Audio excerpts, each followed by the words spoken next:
Assalamualaikum warahmatullahi wabarakatuh. Berjumpa lagi dengan kami di channel Sajadah Kiai. Kali ini kami akan membahas Kisah sahabat Nabi Sa'id bin Zaid, tak pernah sembah berhala dan doanya makbul. Kisah sahabat Nabi selanjutnya adalah kisah Sa'id bin Zaid. Ia adalah salah satu sahabat Nabi yang berasal dari suku Quraisy.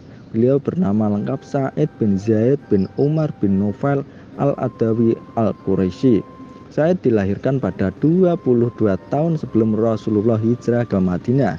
Ia memeluk Islam bersama dengan Fatimah istrinya, bahkan berhasil mengajak seorang laki-laki dari kaum Quraisy untuk masuk Islam, yaitu Umar bin Khattab.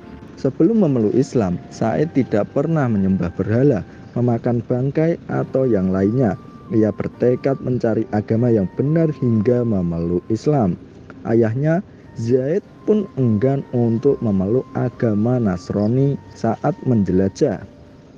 Sebagai informasi, ia adalah seorang yang melakukan penjelajahan spiritual untuk mencari agama yang benar pada masa sebelum Rasulullah diutus menjadi nabi dan rasul. Bahkan ayahnya Sa'id pernah berkata pada seorang sahabat bahwa ia menitip salam pada Rasul jika ia belum sempat bertemu dengan Rasulullah. Sebagaimana yang diriwayatkan oleh Imam Ahmad bahwa Sa'id bin Zaid berkata pada Rasulullah, "Sesungguhnya ayahku Zaid seperti yang engkau lihat dan engkau dengar tentangnya. Seandainya ia bertemu denganmu, tentunya ia akan beriman. Apakah aku boleh memohon ampun baginya?" Rasulullah pun menjawab, "Ya, mohonkan ampunan baginya. Sesungguhnya dia dibangkitkan sebagai satu umat." Tidak banyak yang mengisahkan tentang Sa'id bin Zaid, namun yang perlu diketahui tentang sahabat Nabi satu ini, dia selalu setia dengan Rasulullah dan dikenal dengan doanya yang mustajab, selalu didengar dan dikabulkan oleh Allah. Sa'id bin Zaid adalah salah satu sahabat Nabi yang dijamin masuk surga. Doa-doa sahabat Nabi itu dikabulkan oleh Allah atas permintaan Rasulullah. Sa'id merupakan salah satu sahabat Rasulullah yang tidak pernah absen dalam menemani Rasul untuk berperang melawan musuh, kecuali perang Badar. Sebab saat itu ia diutus oleh Rasulullah dalam misi pengintaian bersama Tolha di Syam. Sa'id tinggal di Damasik, daerah terbesar antara beberapa daerah di dalam wilayah Bilad al-Syam, Syria.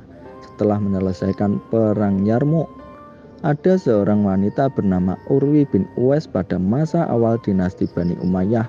Saat itu terjadi banjir besar yang menghilangkan tanda batas kepemilikan tanah.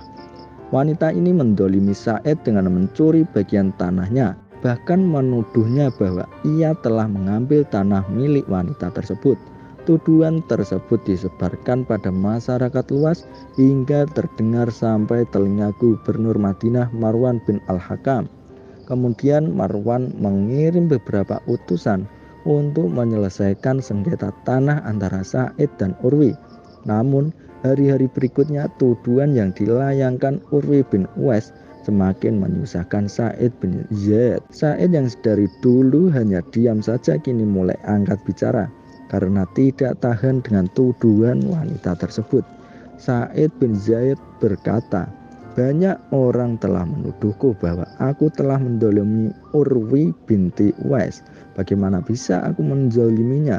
Sementara aku pernah mendengar Rasulullah bersabda, barang siapa mengambil sejengkal tanah dengan semena-mena, maka pada hari kiamat ia akan dikalungi dengan tanah dari 7 lapis bumi." Kemudian Sa'id pun berdoa kepada Allah, "Ya Allah, wanita tersebut telah menuduhku, aku mendoliminya. Maka jika ia telah berbohong atas tuduhannya tersebut, butakanlah matanya, ceburkanlah ia di sumur yang ia sengketakan padaku. Tampakkanlah kebenaranku sebagai cahaya bagi kaum muslimin bahwa aku tidak mendoliminya." Tidak berselang lama ternyata doa Sa'id bin Zaid terkabul. Kedua mata Urwi bin Uwais buta dan sumur menjadi tempat peristirahatan terakhirnya. Sa'id pun bercerita, ia melihat wanita tersebut meraba-raba tembok karena buta dan berkata, Aku terkena doa keburukan yang diucapkan oleh Said. Kemudian Urwi binti Uwais sedang berjalan di rumahnya. Ia berjalan melewati tepi sumur, lalu terjatuh ke dalam sana.